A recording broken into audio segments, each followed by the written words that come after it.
అందరికీ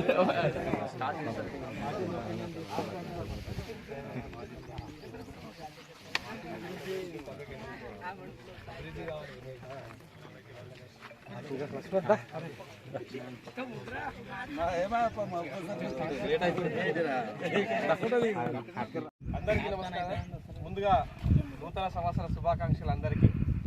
ఈ యొక్క గిర్మాపూర్ డాష్ క్రికెట్ అసోసియేషన్ నిర్వహిస్తున్నటువంటి టోర్నమెంట్కి మీ అందరూ కూడా భాగస్వామ్యులైనందుకు అందరికీ గిర్మాపూర్ గ్రామ తరఫున హృదయపూర్వక నమస్కారాలు తెలియజేసుకుంటూ, ఈ క్రీడలు అనేవి మానసికంగా దారుద్ర్యానికి మంచి దోహదపడతాయి.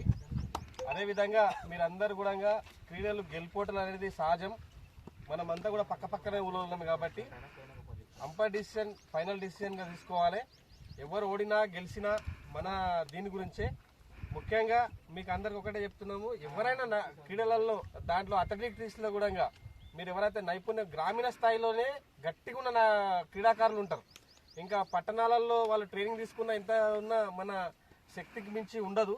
కాబట్టి మన గ్రామీణ స్థాయిల నుంచి కూడా ఇట్లాంటి క్రీడాకారుల్ని వెలికి తీయాలంటే మీలాంటి యువకులు మీలాంటి వాళ్ళు కూడా దీనికి ఈ క్రీడలను ప్రోత్సహించినప్పుడే బయట వాళ్ళకి ఒక నైపుణ్యం అనేది బయటపడుతుంది.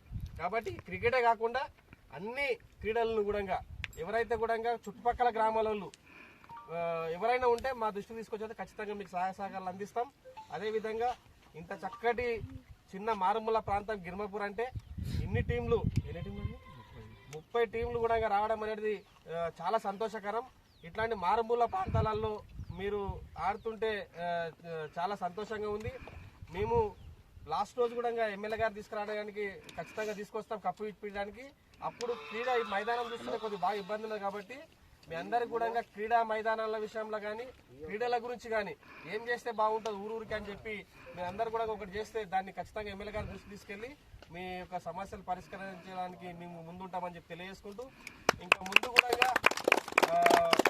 ముఖ్యంగా ఇక్కడ పెట్టినటువంటి గిర్మాపూర్ సర్పంచ్ ఉప సర్పంచ్ మరియు క్రికెట్ అసోసియేషన్ మెంబర్స్కి గిర్మాపూర్ గ్రామ మరియు ఆడుతున్న క్రికెటర్లు అందరికీ కూడా మా తరఫున హృదయపూర్వక నమస్కారాలు తెలియజేసుకుంటూ, ఈ యొక్క సామరస్యంగా జరుపుకొని క్రికెట్ టోర్నమెంట్ని ఇంకా ముందుకు తీసుకెళ్లి అన్ని విధాలుగా గ్రామానికి గుర్తింపు తెస్తారని తెలియజేసుకుంటూ అవకాశం ఇచ్చిన మీ అందరికీ ధన్యవాదాలు తెలియజేస్తూ